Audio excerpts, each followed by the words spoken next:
பல வேளைகளில் குழந்தைக்கு நம்ம வில்லன் ஆகிறதும் குழந்தை நமக்கு வில்லன் ஆகிறதும் எதனால் அப்படி சொன்னால் குழந்தைகளுடைய பர்சனாலிட்டியை நம்ம புரிஞ்சிக்காமல் நடக்கிறதுங்க. குழந்தை பிறந்த உடனே குழந்தையுடைய கை கால் முகம் அதை தான் நம்ம பார்த்து வியக்கிறோமே தவிர அந்த குழந்தைகிட்ட இருக்கிற பர்சனாலிட்டியை நம்ம கவனிக்கிறதே இல்லைங்க. பல வேளைகளில் பிறந்த குழந்தைக்கு எப்படியா ஒரு பர்சனாலிட்டி வரும் அப்படி சொன்னால் உளவியல் சொல்லுது, ஒவ்வொரு குழந்தையும் பிறக்கும் போதே ஒரு குறிப்பிட்ட டெம்பரமெண்டோட பிறக்குது. அது அந்த குழந்தையுடைய ஜீன் வழியாக அந்த குழந்தைக்கு கிடைக்கிறதுங்க. இதை நம்ம தொடக்கத்தில் பர்சனாலிட்டின்னு சொல்கிறது இல்லை, டெம்பரமெண்ட் அப்படின்னு சொல்கிறோம். வளர்ந்த பிறகு ஒரு குழந்தை எப்படி பேசுது, ஒரு சூழலுக்கு எப்படி ரியாக்ட் பண்ணுது, என்னென்னலாம் செயல்கள் செய்யுது, எதை படிக்க விரும்புது, என்ன வேலைக்கு போக விரும்புது, இதையெல்லாம் வச்சு நிறைய பர்சனாலிட்டி வகைகளை நம்ம வகைப்படுத்தி வச்சுருக்குறோங்க. ஆனால் ஒரு குழந்தை பிறந்த குழந்தை ஒரு வாரத்தில் குழந்தை பேசுகிறதில்ல, பெருசாக ஆக்டிவிட்டி செய்கிறதில்ல. ஆனால் அந்த குழந்தை வெளிப்படுத்துகிற அழுகை, சிரிப்பு, தூங்குறது, இதை வச்சு ஒரு பர்சனாலிட்டி வகையை கண்டுபிடிச்சாங்க ஒரு தம்பதியினர். Alexander Thomas, Stella chess. இவங்க ஒரு புகழ்பெற்ற குழந்தை உளவியல் மருத்துவருங்க. இந்த தம்பதியினர்கிட்ட பல பெற்றோர் பல உளவியல் பிரச்சனைகளோடு தங்களோட குழந்தைகளை கூட்டிகிட்டு வருவாங்க இல்லையா, அவங்கள ரொம்ப உன்னிப்பாக கவனித்து கண்டுபிடிச்ச ஒரு பர்சனாலிட்டி வகை தான் இதுங்க. அடிப்படையிலே ஒவ்வொரு குழந்தைக்கும் ஒரு டெம்பரமெண்ட் இருக்குது. அந்த டெம்பரமெண்ட்டை நம்ம புரிஞ்சு நடக்காத போது தான் இந்த ஒரு பிரச்சனை வருது அப்படிங்கிறத அவங்க இந்த உலகத்துக்கு சொன்னாங்கங்க. ஒரு குழந்தையுடைய டெம்பரமெண்ட்டை எதை வச்சு தீர்மானிக்கிறாங்க அப்படி சொன்னால் ஒரு குழந்தையுடைய ஆக்டிவிட்டி மந்தமாக இருக்குதா, ஆக்டிவாக இருக்குதா. ரெண்டாவது அந்த குழந்தை வெளிப்படுத்துகிற எமோஷனுடைய அளவு. குழந்தை கொஞ்சமாக எமோஷனலை வெளிப்படுத்துதா, அதிகமாக சென்சிட்டிவாக ரொம்ப எமோஷனலை வெளிப்படுத்துதா. மூணாவது புதிய சூழலுக்கு ஒரு குழந்தை எப்படி அடாப்ட் ஆகுது, புதிய ஆட்கள்கிட்ட சகஜமாக போகுதா அல்லது கொஞ்சம் நேரம் எடுத்து போகுதா அல்லது புதிய ஆட்களை பார்த்தாலே பயப்படுது, அடம் பிடிக்குது அப்படிங்கிறத வச்சு தான் ஒரு குழந்தையுடைய டெம்பரமெண்ட்டை வகைப்படுத்தி இருக்கிறாங்கங்க. இந்த அடிப்படையான பர்சனாலிட்டி வகையை சென்சரி பர்சனாலிட்டின்னு சொல்கிறாங்க.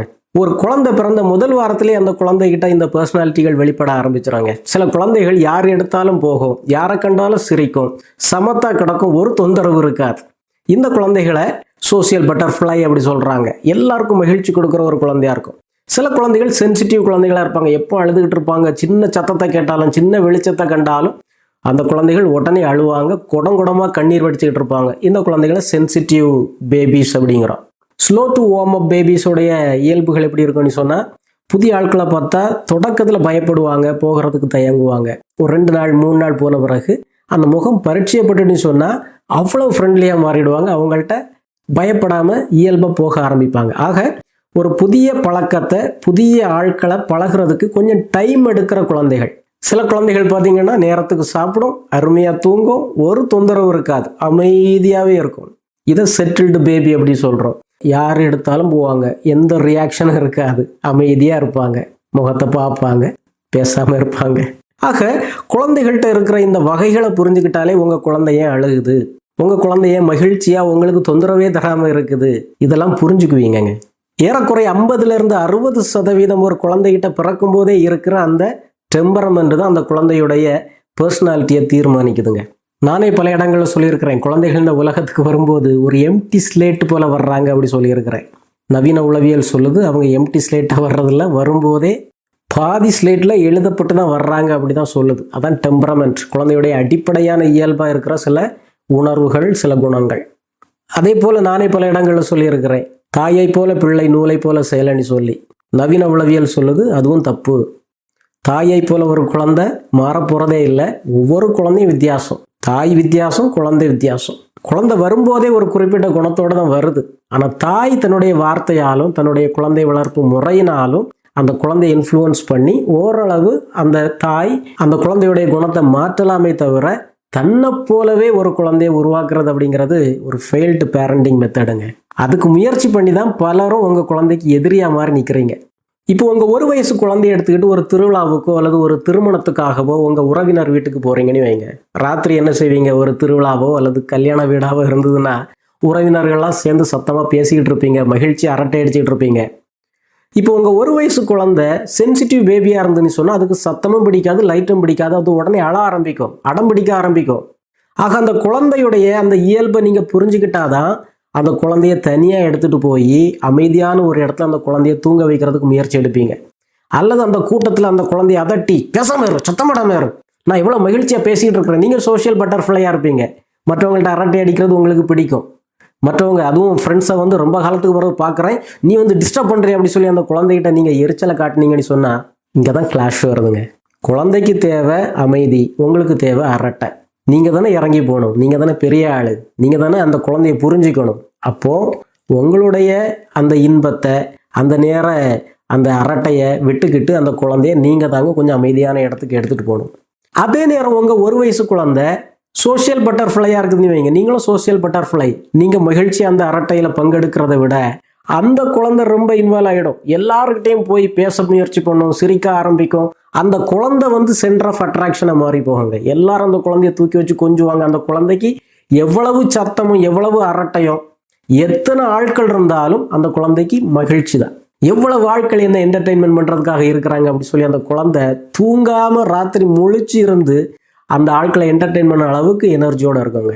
ஆக ஒவ்வொரு குழந்தையும் இந்த உலகத்துக்கு வரும்போது ஒரு வித்தியாசமான ப்ராடக்டாக உங்கள் கைக்கு வராங்க.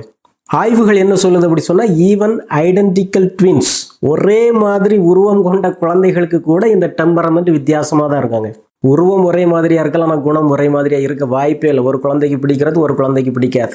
ஒரு குழந்தை கற்றுக்கிற முறை இன்னொரு குழந்தைக்கு இருக்காது. ஆக ட்வின்ஸுக்கே இந்த குணங்கள் வித்தியாசப்படுது அப்படி சொன்னால், வெவ்வேறு குடும்பங்களில் பிறக்கிற குழந்தைகளுடைய குணங்கள் எப்படிங்க ஒரே மாதிரி இருக்கும்? ஆனால் நம்ம செய்கிற தவறுன்னு தெரியுமா? எல்லா குழந்தைகளுக்கும் ஒரே மாதிரியான பேரண்டிங் ஸ்டைல், ஒரே மாதிரியாக குழந்தைகிட்ட கத்துறது, ஒரே மாதிரியாக குழந்தைய திட்டுறது, ஒரே மாதிரியாக குழந்தைக்கு பதில் சொல்கிறது, எல்லா குழந்தைகளையும் ஒரே மாதிரி நடத்துறது, இதுதான் நம்ம செய்கிற தவறுங்க. ஆக இந்த அடிப்படையான டெம்பரமெண்டோட பிறக்கிற ஒரு குழந்தை எப்படி ஒரு பர்சனாலிட்டியை உருவாக்குது அப்படி சொன்னால், உங்களுக்கு ஒரு சின்ன உதாரணம் சொன்னால் புரியும்னு நினைக்கிறேன். இப்போ உங்கள் குழந்தை ஒரு கோதுமை மாவு மாதிரி உங்கள் கைக்கு வந்திருக்குன்னு வைங்க, அதுதான் அந்த குழந்தையுடைய டெம்பரமெண்ட். அடிப்படையாக ஜீன் வழியாக அந்த குழந்தைக்கு கிடைச்ச அடிப்படையான ஒரு பேஸ் பர்சனாலிட்டி. இந்த கோதுமை மாவு உங்கள் கைக்கு கிடைச்ச பிறகு நீங்கள் உங்களுடைய வார்த்தையினாலும் உங்களுடைய நடத்தையினாலும் அந்த குழந்தைக்கு கொடுக்குறீங்கல்ல, அதுதான் ஃபைனல் ப்ராடக்ட்டுங்க. அந்த குழந்தையுடைய வாழ்நாள் முழுவதும் அந்த குழந்தையோட தொடர்ற ஒரு பர்சனாலிட்டி. கையில் கிடைச்ச அந்த கோதுமையை நீங்கள் காய்ச்சி போஸ்டர் ஓட்டுற பசையாகவும் பயன்படுத்தலாம், அல்லது உங்களுடைய நல்ல குணத்தினால, நல்ல நடத்தையினால, நல்ல முன்மாதிரியினால, நல்லா கற்றுக் கொடுக்கறதுனால கோதுமை மாவாக இருக்கிற அந்த குழந்தையோட உங்களுடைய சர்க்கரை நெய் எல்லாம் சேர்த்து அல்வாவாகவும் மாற்றலாங்க. ஆக ஃபைனலாக அந்த குழந்தைகிட்ட இருக்கிற ஒரு பர்சனாலிட்டி நீங்கள் உருவாக்குறது. ஆக குழந்தைகிட்ட தொடக்க நிலையில் வெளிப்படுற இந்த சென்சரி பர்சனாலிட்டிக்கு நீங்கள் எப்படி ரியாக்ட் பண்ணுறீங்க, நீங்கள் என்ன பதில் சொல்கிறீங்க, நீங்கள் அந்த குழந்தைய எப்படி நடத்துகிறீங்க, அதை பொறுத்து அந்த குழந்தையுடைய பர்சனாலிட்டி டிஃபைன் ஆகுதுங்க, மேற்கொண்டு வளருது. ஒரு குழந்தைகிட்ட ஒரு குறிப்பிட்ட வகையான பர்சனாலிட்டி, ஒரு குணம் எப்படி வளருது அப்படிங்கிறத உளவியல் உலகத்தில் பலரும் பல வகைகளில் சிந்திச்சு இப்போ இறுதியாக இந்த முடிவுக்கு தான் வந்திருக்கிறாங்கங்க. அதாவது 50% குழந்தையுடைய அடிப்படையான இயல்பு டெம்பரமெண்ட் பிறக்கும் போதே இருக்குது. மீதி 50% அந்த குழந்தைகள் வளரும்போது பெற்றோர்கிட்ட இருந்தும் மற்றவங்கள்ட்ட இருந்தும் சூழல்கள்ல இருந்தும் அந்த குழந்தைகள் கற்றுக்கிறது. இந்த ரெண்டும் சேர்ந்து தான் ஒரு குழந்தையுடைய பர்சனாலிட்டியாக உருவாகுது அப்படின்னு சொல்கிறாங்கங்க. ஆக குழந்தை என்ன டெம்பரமெண்டோட என்ன இயல்போட பிறக்குது அப்படிங்கிறத நீங்கள் மாற்ற முடியாது. இது டிஃபால்ட்டாக வந்து சேர்ற ஒரு ப்ராடக்ட். ஆனால் அந்த குழந்தையுடைய மீதி 50% எப்படி உருமாற்றணும் அப்படிங்கிறது உங்கள் கையில் இருக்குதுங்க. ஆக உங்கள் குழந்தைய உங்களுடைய மோசமான குழந்தை வளர்ப்பு முறையினால் ஒரு பசை போல மாற்றி வச்சிருந்தா கூட, இனிமேல் நீங்கள் கொஞ்சம் அலர்ட் ஆகி அந்த பசை போல இருக்கிற குழந்தையுடைய வாழ்க்கையில் கொஞ்சம் சர்க்கரையையும் கொஞ்சம் நெய்யையும் சேர்த்து அல்வாவை மாற்றி எடுக்கலாங்க. ஆனால் குழந்தைய வளர்க்குறதுல நமக்கு ஏன் சிக்கல் வருது அப்படி சொன்னால், நம்ம குழந்தையுடைய பர்சனாலிட்டியும் நம்முடைய பர்சனாலிட்டியும் பொருந்தி போகாமல் இருக்கிறதுங்க. அதாவது ஒரு குழந்தையுடைய பர்சனாலிட்டி உங்களுடைய பர்சனாலிட்டி கூட பொருந்தி போகணும், அல்லது நீங்கள் அந்த குழந்தையுடைய பர்சனாலிட்டியை புரிஞ்சு அதன்படி நடக்கணும், அல்லது வீட்டில் உள்ள சூழல்கள் அந்த குழந்தையுடைய பர்சனாலிட்டிக்கு ஏற்றதுபடி இருக்கணும். ஆக உளவியல்ல இதை தான் குட்னஸ் ஆஃப் ஃபிட்னு சொல்கிறோம். உதாரணத்துக்கு உங்கள் குழந்தை ரொம்ப சென்சிட்டிவான குழந்தைன்னு வைங்க, ஒரு சுடு சொல்லையும் ஒரு மோசமான வார்த்தையும் அந்த குழந்தையால் தாங்க முடியாதுன்னு சொன்னால் உங்கள் வார்த்தைகளில் நீங்கள் கவனமாக இருக்கணுமா இல்லையா? அந்த குழந்தைகிட்ட மடையா, ஒன்றும் புரியாதா உனக்கு, சோம்பேறி அப்படி சொன்னால் அந்த குழந்தை கோவம் வருமா வராதா? ஆக சென்சிட்டிவாக இருக்கிற குழந்தைகள்கிட்ட நீங்கள் கொஞ்சம் கவனமாக இருந்தால் தான் அந்த குழந்தை உங்கள்கிட்ட மகிழ்ச்சியாக வாழ தொடங்குங்க. குழந்தை வந்து ஒரு சோஷியல் பட்டர்ஃப்ளைன்னு வைங்க, எப்பவும் துருதுருப்பாக இருக்கிற ஒரு குழந்தை, நிறைய ஆக்டிவிட்டிஸ் எதிர்பார்க்குற ஒரு குழந்தை. ஆனால் நீங்கள் வந்து ஒரு செட்டில்டு பேரண்ட், ஒரு அமைதியான பேரண்ட்னு வைங்க, ஸ்லோ டு மூவ், ஒரு யானைக்குட்டி மாதிரி அசைஞ்சு தான் வருவீங்கன்னு சொன்னால் அந்த குழந்தையுடைய தேவைக்கு உங்களால் ஈடு கொடுக்க முடியாது. அப்போ குழந்தை உங்களை வெறுக்க ஆரம்பிக்கும். ஒருவேளை அப்படியே மாறி குழந்தை ஒரு செட்டில்டு பேபியாக இருக்குதுன்னு வைங்க, ஸ்லோ டு மூவ். நீங்கள் ஒரு சோசியல் பட்டர்ஃப்ளை பேரண்ட், எல்லாரும் கூடயும் கலகலன்னு பேசுகிறவங்க, ஓடி ஆடுறவங்க, பல வேலைகளை இழுத்து போட்டு செய்கிறவங்க, குழந்தைக்கு நிறைய கற்றுக் கொடுக்கணும், என் குழந்தைய பெரிய சாதனையாளனா உருவாக்கணும் அப்படி சொல்லி, கராத்தை, நீச்சல் அப்படி சொல்லி அந்த குழந்தை மேலே திணிக்கிறதுக்கு நின்னீங்கன்னு சொன்னால் இப்போ அங்கே கிளாஷ் ஆகுதுங்க. ஏன்னா உங்கள் குழந்தை ஒரு செட்டில்டு பேபி, அது சமாதானமாக மகிழ்ச்சியாக சாப்பிடணும் தூங்கணும் அப்படி இருக்கிற ஒரு குழந்தை. ஆக உங்களுடைய ஆவேசத்தை, உங்களுடைய அவசரத்தை அந்த குழந்தையால் புரிஞ்சுக்க முடியாது. ஆக உங்கள் குழந்தையுடைய அடிப்படையான அந்த டெம்பரமெண்ட்டை, அந்த பர்சனாலிட்டியை நீங்கள் புரிஞ்சுக்கிட்டாதான் அதுக்கேற்றவாறு நீங்கள் பக்குவமாக அந்த குழந்தைய சொல்லி கொஞ்சம் கொஞ்சமாக திருத்தி எடுக்க முடியுங்க. உங்கள் குழந்தைகளை பற்றி பல வேளைகள் எனக்கு கமெண்ட் போட்டு சில விளக்கங்கள் கேட்குறீங்க, சந்தேகங்கள் கேட்குறீங்க.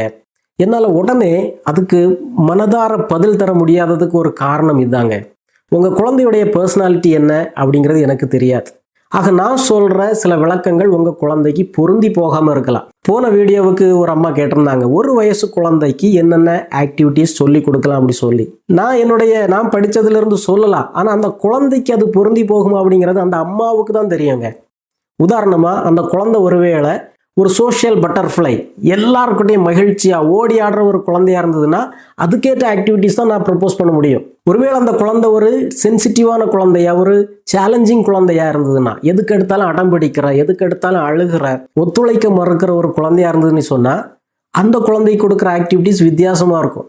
சில குழந்தைகள் செட்டில்டு குழந்தைகளாக இருக்கும், அமைதியாக இருக்கும், எந்த அசைவும் இல்லாமல் ரொம்ப சாந்தமாக இருக்கும். அதனால தான் சொல்கிறேன், உங்கள் குழந்தைய பக்கத்தில் இருந்து கவனிக்கிற நீங்கள் உங்கள் குழந்தையுடைய பர்சனாலிட்டி என்ன அப்படிங்கிறத தெரிஞ்சுக்கிட்டாதான் அந்த குழந்தைக்கு ஏற்ற மாதிரிப்பட்ட ஆக்டிவிட்டீஸை நீங்கள் சொல்லி கொடுக்க முடியுங்க. அல்லது தேவையில்லாமல் அந்த குழந்தை மேலே நம்ம நினைக்கிறத திணிச்சு அந்த குழந்தை ரியாக்ட் பண்ணி அங்கே ஒரு கற்றலும் நடக்காது, ரிலேஷன்ஷிப்பும் பிரேக் ஆகும். உங்களை பார்த்தாலே அந்த குழந்தைக்கு எரிச்சலாக தொடங்கிறங்க. சரி, குழந்தையுடைய பர்சனாலிட்டி என்னுடைய பர்சனாலிட்டியும் வேறையாக இருக்கிறதுனால தான் பிரச்சனையா? ஒரே மாதிரி இருந்தால் பிரச்சனை இல்லையா அப்படி சொன்னால் அதுலேயும் பிரச்சனை இருக்குதுங்க. ஒருவேளை குழந்தை ஒரு செட்டில்டு பேபி, எதுக்கும் அசையாது, அமைதியாக இருக்கும், சாப்பிடும், தூங்கும், அதே பர்சனாலிட்டி தான் உங்களுக்கு இருக்குன்னு வைங்க. அப்போ அந்த குழந்தை எப்படிங்க வளரும்? நீங்களும் எதுவும் கற்றுக் கொடுக்க மாட்டீங்க ஒரு எஃபர்ட் போட்டு. ஆக அந்த குழந்தையுடைய வாழ்க்கையில் ஒரு பெரிய முன்னேற்றம் இருக்காதுங்க. ஆக நீங்கள் என்ன செய்யணும்? நானும் ஸ்லோ டு ஆக்ட், குழந்தையும் எப்படி ஸ்லோ டு ஆக்ட். ஆனால் அந்த குழந்தைக்கு நான் ஏதாவது சொல்லி கொடுக்கணுமே. அப்போது நீங்கள் உங்களுடைய கணவரை அதில் இன்வால்வ் பண்ணலாம். ஒருவேளை உங்கள் கணவர் ரொம்ப ஆக்டிவான கணவராக இருந்தாருன்னு சொன்னால் அவர்கிட்ட நீங்கள் சொல்லலாம், அந்த குழந்தையை கொஞ்சம் கற்றுக் கொடுங்க, அந்த குழந்தைய கொஞ்சம் வெளியே கூட்டிகிட்டு போங்க, அந்த குழந்தைய கொஞ்சம் சோஷியலைஸ் பண்ணுங்க, சரிதானா, என்னால் முடியலை அப்படி சொல்லி கணவருடைய உதவியை நீங்கள் கேட்கலாம். ஒருவேளை குழந்தையும் சென்சிட்டிவ், ரொம்ப சென்சிட்டிவ், சின்ன சின்ன வார்த்தைகளுக்கும் கோவப்படுற ஒரு குழந்தை, அடம் பிடிக்கிற குழந்தை, எரிச்சல் படுற குழந்தை, அதே மாதிரி தான் உங்களுடைய பர்சனாலிட்டின்னு வைங்க. நீங்களும் ரொம்ப சென்சிட்டிவ், குழந்தை நீங்கள் சொல்கிறத கேட்காத போது நீங்களும் உச்சஸ்தாயில் கத்துவீங்க. குழந்தையும் சென்சிட்டிவ், அதனால் அதுவும் கத்தும். 2 பேரும் கத்தும்போது அங்கே எங்கே கற்றல் நடக்கும், எங்கே திருத்தல் நடக்கும். குழந்தைக்கு உங்கள் மேலே கோபமும் எரிச்சலும் ஒரு பழிவாங்கிற உணர்வும் தான் வரும். நீங்களும் குழந்தை என்னை மதிக்க மாட்டேங்கிறான், நான் சொல்கிறத கேட்க மாட்டேங்கிறான், ரொம்ப அடம் பிடிக்கிறான், சரிதான, திமிரு பிடிச்ச ஒரு பையனாக இருக்கிறான் அப்படி சொல்லி குழந்தைய குற்றஞ்சாட்டிக்கிட்டே இருப்பீங்க. அங்கே ஒரு சரியான உறவும் இருக்காது, திருத்தலும் நடக்காதுங்க. ஆக இந்த சூழலை நீங்கள் புரிஞ்சுக்கிட்டீங்கன்னா, உங்கள் கணவர் ஒருவேளை கொஞ்சம் சாந்தமான கணவராக இருக்காருன்னா கொஞ்சம் ஸ்லோ டு ஆக்ட். உங்களுக்கு கொஞ்சம் கோபமும் எரிச்சலும் அப்படி பொத்துக்கிட்டு வரும்போது நீங்கள் கொஞ்சம் குழந்தைய கவனிங்க, அவன்கிட்ட பேசுங்க அப்படி சொல்லிட்டு நீங்கள் ஒதுங்கிடலாம். எப்படி அந்த குழந்தைகிட்ட சென்சிட்டிவும் மோதுறதுக்கு, ஒரு பிரச்சனையை உருவாக்குறதுக்கு அந்த அசம்பந்தமாக கொஞ்சம் மந்தமாக இருக்கிறவங்க கணவரை அங்கே இறக்கி விட்டீங்கன்னு சொன்னால் அந்த குழந்தையும் செட்டில் ஆகும். உங்கள் கணவருக்கு அதை ஹேண்டில் பண்ணுறதுல பெரிய பிரச்சனையே இருக்காது. குழந்தை என்ன வார்த்தை சொன்னாலும், எவ்வளவு கோவப்பட்டாலும் உங்கள் கணவர் ஈஸியாக எமோஷ்னலாக போகிறதில்ல. ஏன்னா ஒரு செட்டில்டு பர்சனாலிட்டி. ஆக குழந்தை வளர்க்குறதுல ட்ரெடிஷ்னலாக நம்ம செய்கிற தவிர நம்ம புரிஞ்சு அதை கொஞ்சம் மாற்ற ஆரம்பித்தாலே குழந்தைய பக்குவமாக வளர்க்க ஆரம்பிச்சுடுவாங்க. ட்ரெடிஷ்னலாக குழந்தை வளர்ப்பில் நம்ம செய்கிற தவறு என்ன? குழந்தை என்ன உணர்வை வெளிப்படுத்துதோ அதே உணர்வை நம்மளும் வெளிப்படுத்துகிறோம். இப்போ ஒரு செட்டில்டு பேபி அது சிரிச்சிட்டே இருக்குதுன்னா நீங்களும் சிரிச்சிட்டே இருப்பீங்க, உங்களுக்கு ஒரு பிரச்சனையும் இல்லை. ஆனால் ஒருவேளை உங்கள் குழந்தை ஒரு சென்சிட்டிவ் பேபியாக இருந்ததுன்னு சொன்னால் எதுக்கு எடுத்தாலும் அடம் பிடிக்குது, அழுது, அதே இதை தான் நீங்களும் ரியாக்ட் பண்ணுறீங்க, நீங்களும் கத்துறீங்க, நீங்களும் எரிச்சல் படுறீங்க. ஆக இந்த சென்சிட்டிவ் உணர்வும் மோதும் போது என்ன ஆகும்னு சொன்னால் அந்த குழந்தைகிட்ட அந்த உணர்வு அதிகமாகும், அந்த குணம் அதிகமாகும். ஆக அதிகமாக அடம் பிடிக்கும், அதிகமாக கோவப்படும், அதிகமாக எரிச்சலை வெளிப்படுத்தும். ஒரு கோபக்கார குழந்தைய, ஒரு அடம் பிடிக்கிற குழந்தையாகவே காலம்பூரம் அது இருக்கும். ஆனால் இந்த வீடியோவில் நான் சொல்லி தந்த இந்த உண்மையை புரிஞ்சிருந்தீங்கன்னு சொன்னால் உங்களது ரெஸ்பான்ஸ் வந்து கொஞ்சம் அன்நேச்சுரலாக இருக்கணுங்க. கோபம் வரும், அந்த குழந்தை கோபப்படும் போது எரிச்சல் படும்போது அப்படி பொத்துக்கிட்டு வரும். ஆனால் நீங்கள் உங்களுக்கு நீங்களே சொல்லிக்குவீங்க, அமைதியாயிரு, நீ இப்போ போய் கோவப்பட்டியான்னு சொன்னால் குழந்தையுடைய கோபம் அதிகமாகும், குழந்தை அதிகமாக எரிச்சல் அடைய ஆரம்பிக்கும், சூழ்நிலை மோசமாக போகும். அதனால் உங்களுடைய ரெஸ்பான்ஸ் வித்தியாசமாக இருக்குது. அந்த குழந்தைய சமாதானமாக கட்டி பிடிக்கிறீங்க, தட்டி கொடுக்குறீங்க. சரிடா கண்ணா, நான் உன்னை புரிஞ்சுக்கிறேன்டா, சரி பொறுமையாயிரு, சரி பார்க்கலாம் அப்படி சொல்லி கொஞ்சம் அமைதிப்படுத்த ஆரம்பிக்கிறீங்க. கொஞ்சம் செட்டில்டு பேரண்ட் போல் நீங்கள் நடந்துக்கிறீங்க. உண்மையான குணம் அதுவல்ல, நீங்கள் ஒரு சென்சிட்டிவ் பேரண்ட் தான். ஆனாலும் இந்த நேரத்தில் நான் சென்சிட்டிவாக வார்த்தைகளை விட்டா, அடித்தா குழந்தையுடைய அந்த குணம் வந்து குறைய போகிறதில்ல, அதிகமாக தான் போகுது அப்படிங்கிறத நீங்கள் புரிஞ்சிருந்தீங்கன்னு சொன்னால் நீங்கள் ஒரு செட்டில்டு பேரண்ட் போல் கொஞ்சம் சமாதானமாக இறங்கி போகிறீங்க. ஆக அந்த குழந்தையும் விரைவில் சமாதானமாக தொடங்கிடாங்க. இது மட்டும் இல்லை, இனி வளர்ந்த பிறகு சில குழந்தைகள் மூளையிலிருந்து சிந்திக்கிற பேசுகிற குழந்தைகளாக இருப்பாங்க, சில குழந்தைகள் இதயத்திலிருந்து சிந்திக்கிற பேசுகிற குழந்தைகளாக இருப்பாங்க, சில குழந்தைகள் அடி வயிற்றிலிருந்து உணர்வு பூர்வமாக பேசுகிற செயல்படுற குழந்தைகளாக இருப்பாங்க. இது ஒரு மிக முக்கியமான வகைப்பாடுங்க. ஆக உங்கள் குழந்தை ரொம்ப உணர்வு பூர்வமான குழந்தையா இருந்தால் நீங்கள் வந்து ஒருவேளை ஹெட்டில் இருந்து தலையில இருந்து ரொம்ப ரேஷ்னல் பண்ணி பேசுகிற ஒரு பெற்றோராக இருந்தால் அங்கே கண்டிப்பாக பிரச்சனை வரதாங்க செய்யும். ஒருவேளை குழந்தை சைக்கிளில் போய் கீழே விழுந்துடுச்சுன்னு சொன்னால் நீ வேகமாக போன கீழே தான் விழுவ அப்படி சொன்னால் அந்த குழந்தைக்கு ரொம்ப கஷ்டமாகி போகுங்க. அந்த குழந்தை எதிர்பார்த்தது உணர்வை, நீங்கள் சொல்கிறது அறிவுரையை, பெரிய ஒரு கேப் விழுந்துடுது, அந்த குழந்தை உங்களை வெறுக்க ஆரம்பிச்சிடுங்க. ஆக இந்த ஒரு வித்தியாசமான பர்சனாலிட்டிகள் மத்தியில் உங்கள் குழந்தை கூட நீங்கள் எப்படி ஒரு கனெக்ஷனை உருவாக்கி குழந்தைக்கு நீங்கள் விரும்புகிறது மாதிரி கற்றுக் கொடுத்து குழந்தைகிட்ட நல்ல பல மாற்றங்களை கொண்டு வர முடியும் அப்படி சொன்னால் ரெண்டு பாசிபிலிட்டி இருக்குதுங்க. ஒன்று, உங்களுடைய பர்சனாலிட்டிக்கு ஏற்றவாறு உங்கள் குழந்தைய ஃபிட் பண்ண பாருங்கள். அதுக்கு அந்த குழந்தை ஒத்து வரலன்னு சொன்னால் அந்த குழந்தையுடைய பர்சனாலிட்டிக்கு ஏற்றவாறு நீங்கள் ஃபிட்டாக பாருங்கள், கொஞ்சம் அட்ஜஸ்ட் பண்ண பாருங்கள். குழந்தை என்ன பர்சனாலிட்டி டைப்பில் இருந்தாலும், அது சென்சிட்டிவாக இருந்தாலும் சரி, செட்டில்டு பேபியாக இருந்தாலும் சரி, சோஷியல் பட்டர்ஃப்ளையாக இருந்தாலும் சரி, அந்த குழந்தை இப்படி தான் ஆக்ட் பண்ணும், நான் எப்படி அந்த குழந்தைக்கு அட்ஜஸ்ட் பண்ணணும் அப்படிங்கிறது உங்களுக்கு இப்போ தெரியுங்க. ஆக அதுக்கேற்றவாறு நீங்கள் நடக்க ஆரம்பிச்சிட்டிங்கன்னு சொன்னால், அந்த குழந்தையுடைய இயல்புக்கு ஏற்றவாறு கற்றுக் கொடுக்க ஆரம்பிச்சிங்க சொன்னால், அந்த குழந்தையுடைய பர்சனாலிட்டிக்கு ஏற்றவாறு சில திருத்தல்களை நீங்கள் சொல்ல தொடங்குனீங்கன்னு சொன்னால் குழந்தை ஏற்றுக்கோங்க. இதில் நம்ம தெரிஞ்சுக்க வேண்டிய இன்னொரு முக்கியமான உண்மை என்னன்னு சொன்னால், எந்த ஒரு பர்சனாலிட்டியும் மோசமான பர்சனாலிட்டி கிடையாதுங்க. ஆக என் குழந்தைகிட்ட இப்படி ஒரு பர்சனாலிட்டி இருக்குது, அதை மாற்றணுமே அப்படி சொல்லி நீங்கள் முயற்சியில் இறங்குனீங்கன்னு சொன்னால் அது ரொம்ப மோசமான செயல். ஒவ்வொரு குழந்தையும் அதனுடைய தனித்துவத்தோடு ஏற்றுக்கணுங்க. அந்த குழந்தைகிட்ட இருக்கிற பர்சனாலிட்டிலையும் நிறைய பாசிட்டிவான ஆஸ்பெக்ட்ஸ் இருக்கும். எந்த ஒரு பர்சனாலிட்டிலையும் சென்சிட்டிவான குழந்தையாக இருக்கலாம், சோஷியல் பட்டர்ஃப்ளையாக இருக்கலாம், அல்லது ஒரு செட்டில்டு பேபியாக இருக்கலாம். எல்லா பர்சனாலிட்டிலையும் நெகட்டிவும் உண்டு, பாசிட்டிவும் உண்டு. ரொம்ப அடம் பிடிக்கிற ஒரு குழந்தையாக இருந்தால் நீங்கள் சொல்லுவீங்க அது மோசமான ஒரு குணம்னு சொல்லி, பாசிட்டிவாகவும் அது வெளிப்படாங்க. ஒருவேளை அது காலேஜுக்கு போன பிறகு அல்லது ஹைஸ்கூலில் இருக்கும்போது ஃப்ரெண்ட்ஸ் வந்து தண்ணி அடிக்கிறதுக்கோ சிகரெட் பிடிக்கிறதுக்கோ அந்த குழந்தைய வற்புறுத்துறான்னு வைங்க, அடம் பிடிச்சி நோ என்னால் முடியாது, எனக்கு அது வேண்டாம் அப்படி சொல்கிறதுக்குள்ள கெத்து அந்த அடம் பிடிக்கிற குழந்தைக்கு தாங்க இருக்கும். சோஷியல் பட்டர்ஃப்ளை பேபிஸ் பார்க்குறதுக்கு மகிழ்ச்சியாக சந்தோஷமாக தான் இருக்கும். ஆனால் வளர்ந்த பிறகு ரொம்ப ஊர் சுற்றுவாங்க, நீங்கள் சொல்கிறத கேட்க மாட்டாங்க, எதுக்கும் கட்டுப்பட மாட்டாங்க, ஒரு கவனமாக இருக்க மாட்டாங்க, விபத்துக்களை ஏற்படுத்தி விட்டுருவாங்க, ஹார்ட் ஒர்க் போட மாட்டாங்க, கஷ்டப்பட்டு உழைக்கிறதுக்கு அவங்களுக்கு பிடிக்காது, கொஞ்சம் ஈஸி கோயிங்க ஜாலியாக இருக்கணும் அப்படி சொல்லி நினைப்பாங்க. இது நெகட்டிவ் சைடுங்க. ஆக எல்லாருக்கிட்டையும் மகிழ்ச்சியாக பேசுகிறது, ஃப்ரெண்ட்ஷிப்பாக இருக்கிறது, அல்லது உங்கள்கிட்ட அந்த வீட்டையே கலகலப்பாக வைக்கிறது ஒரு பாசிட்டிவான ஆஸ்பெக்டாக இருந்தாலும் நெகட்டிவாக இருக்குது. ஒவ்வொரு பர்சனாலிட்டி வகையிலையும் பாசிட்டிவாக இருக்குது, நெகட்டிவாக இருக்குது. அதை நீங்கள் புரிஞ்சுக்கணும். ஆக அந்த குழந்தையுடைய அடிப்படையான அந்த டெம்பரமெண்ட்டில் இருக்கிற பாசிட்டிவ்களை வளர்த்தெடுத்து நெகட்டிவாக அவங்க சில குணங்களை வெளிப்படுத்தும் போது அதை பக்குவமாக சொல்லி நீங்கள் கட்டுப்படுத்தி அந்த குழந்தைகளை வளர்த்தெடுத்தீங்கன்னு சொன்னால் அருமையான குழந்தைகள் அந்த குழந்தைகள் வளராங்க.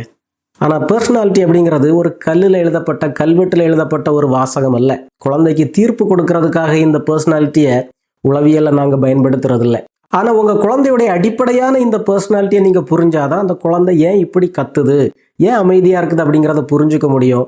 உங்கள் குழந்தைக்கு ஏற்றவாறு நீங்கள் பதில் சொல்லவும், உங்கள் குழந்தைக்கு கற்றுக் கொடுக்கவும், உங்கள் குழந்தைகள் ஏதாவது சேட்டை செய்யும்போது அதன் பின்னணியில் இருக்கிற அதனுடைய பர்சனாலிட்டியை நீங்கள் புரிஞ்சுக்கிறதுக்கும் வாய்ப்பாக இருக்குங்க. தொடர்ந்து வர்ற வீடியோக்களில் குழந்தைகளுடைய பர்சனாலிட்டியை எப்படி புரிஞ்சுக்கிறது அப்படிங்கிறதுக்கு நிறைய வகைப்பாடுகள் இருக்குது. ஒவ்வொரு வகைகளையாக விளக்கமாக சொல்லிக் கொடுப்பேன். தொடர்ந்து நமது சேனலோடு இணைந்திருங்கள்.